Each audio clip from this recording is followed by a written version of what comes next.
going on, everyone? Chris from Pickdawgz.com here with the Wraparound, where we're going to be breaking down the NHL action going down on Thursday, October 12th, 2023. Before we get into it, though, if you like this content, make sure you drop a thumbs up and subscribe to our channel. And if you're looking for my best bets, including my daily $19 best bet and my NHL power play, make sure you head on over to Pickdawgz.com and click the Premium Picks tab at the top of the page.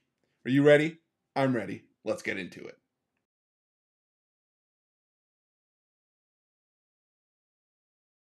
Our first matchup on Thursday takes us to the KeyBank Center, where the Buffalo Sabres host the New York Rangers. These are two teams that pretty much kept it in-house for the majority of the offseason. Didn't really make a whole ton of splashing moves. I mean, yeah, the New York Rangers, they went out and they added some depth. They brought in Jonathan Quick for some goaltending depth on a one-year contract, Eric Gustafsson to shore up the defense. But other than that, the top few lines of each of these teams is pretty much intact.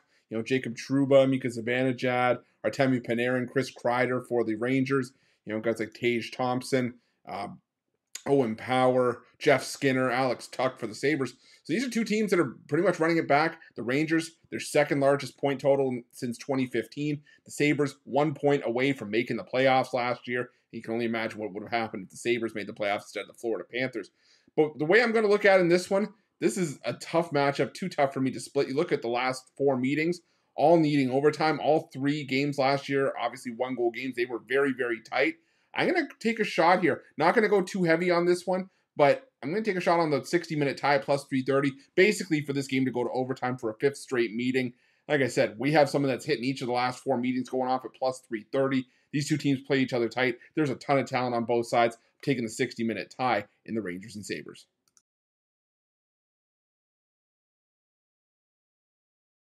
Our next game takes us to the Nationwide Arena as the Columbus Blue Jackets take on the Philadelphia Flyers, two teams that picked in the top 10 of this past year's NHL draft.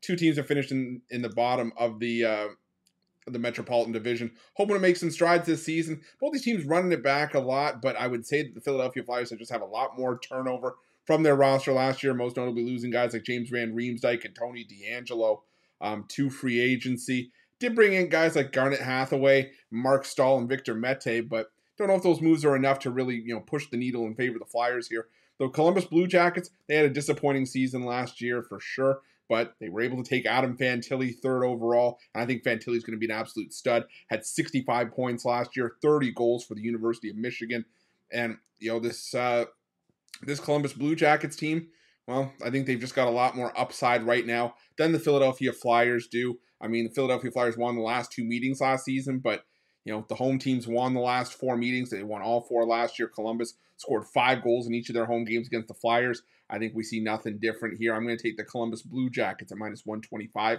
in this one.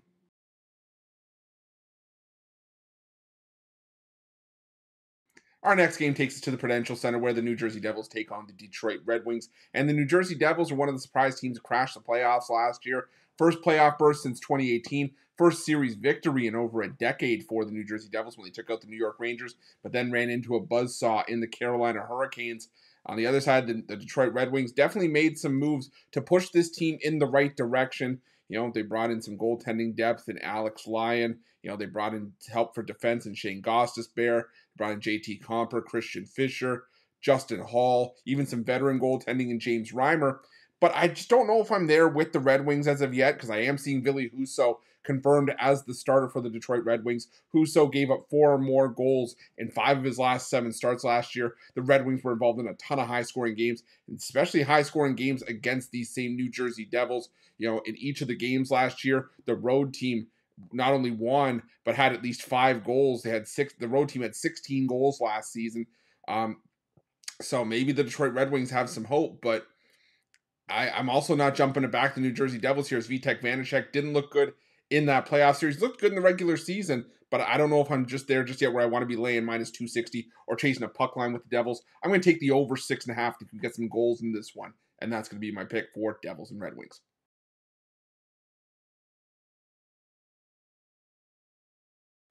Our next game takes us to the American Airlines Center, where the Dallas Stars take on the St. Louis Blues. And the St. Louis Blues, well, if you followed myself and Rod's videos last year when we were doing the Pickdawgz, we said it time and time again that the St. Louis Blues were probably the most streaky team in the NHL last season. It was just when you rode them when they were hot and you rode against them when they were cold, and it paid dividends more often than not. And I just don't know if the St. Louis Blues really did enough in the offseason to really sort of fix a lot of those issues. I mean, you know, they lost a fair bit of talent. They lost Thomas Greiss. They lost Tyler Pitlick. You know, they didn't really do all that much in free agency.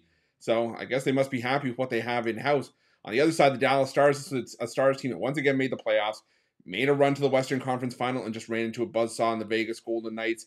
And Dallas, this is still a very solid Dallas team that I think we're going to be seeing in the postseason for a few years to come. They've kept it in-house for the most part as well. But the one thing I like that Dallas did, they went out and improved their offense. They brought in Matt Duchene, who led the Predators in goal scoring last year. And I think the Dallas Stars are going to be in a good spot. The Stars, they won all 3 meetings last year by a combined score of 10-3. I think they get the win here. Not looking to lay minus 210, though. So I'm going to take the Dallas Stars to win this one in regulation. I lean towards the Stars at the puck line at plus 115, but with it being opening night, just a lean for me there.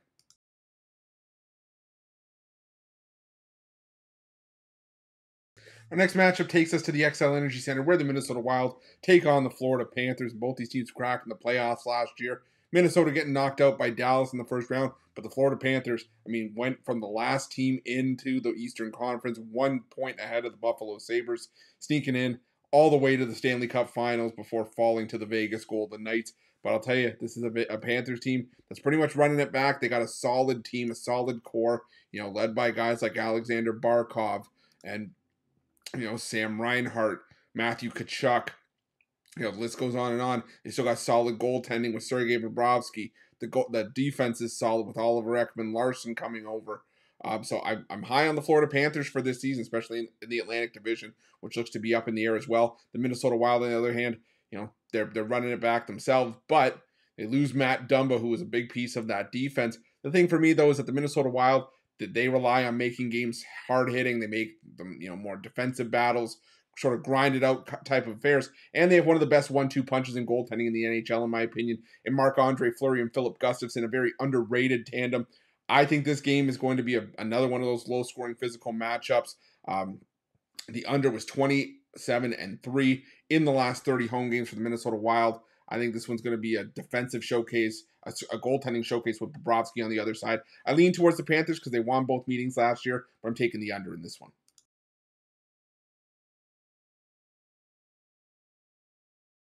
Next game takes us to the Bridgestone Arena, where the Nashville Predators take on the Seattle Kraken in a matchup between two teams that I'm not going to fault for their losses on opening night. The Predators falling 5-3 to the Tampa Bay Lightning, and the Seattle Kraken falling 4-1 to the Vegas Golden Knights. The problem for me with the Preds in that game was it was just a lack of discipline. Every time they seemed to get back into the game, the Tampa Bay Lightning just ended up on the power play within a minute or two. And, unfortunately, the Tampa Bay Lightning have one of the best power play units in the NHL. But I think that the Predators are going to be focused up here for their home opener. This is a team that normally plays their best hockey at home. The Seattle Kraken were a money machine for much of the season on the road last year, but I didn't love how they looked against the Vegas Golden Knights in what I thought was going to be a sleepy spot for Vegas. Looking up and down this lineup, I'm not a huge fan of the Kraken right now. I want to sort of see a few games in how this team normally does. They got shellacked on the road in the playoffs, and at least in our last couple playoff games, they didn't look good in Vegas. So I'm going to roll with the Nashville Predators at the coin flip price at home in this one.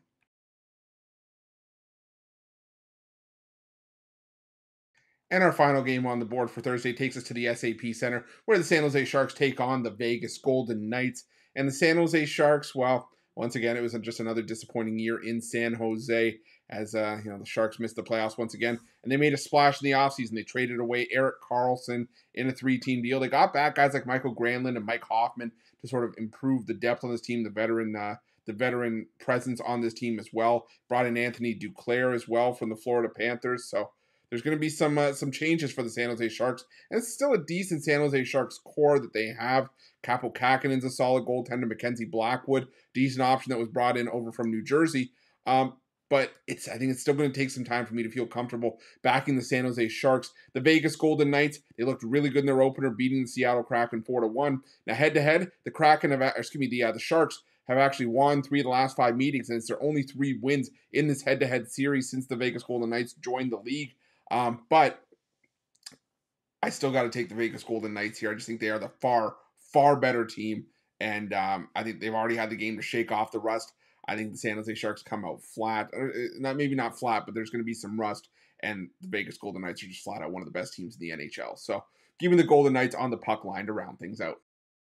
That's it. That's all the NHL action for Thursday, October 12th, 2023. If you like this video, make sure you smash that like button and subscribe to our channel. Also, make sure you have notifications turned on to get the newest and most up-to-date content here at Pick Dawgz.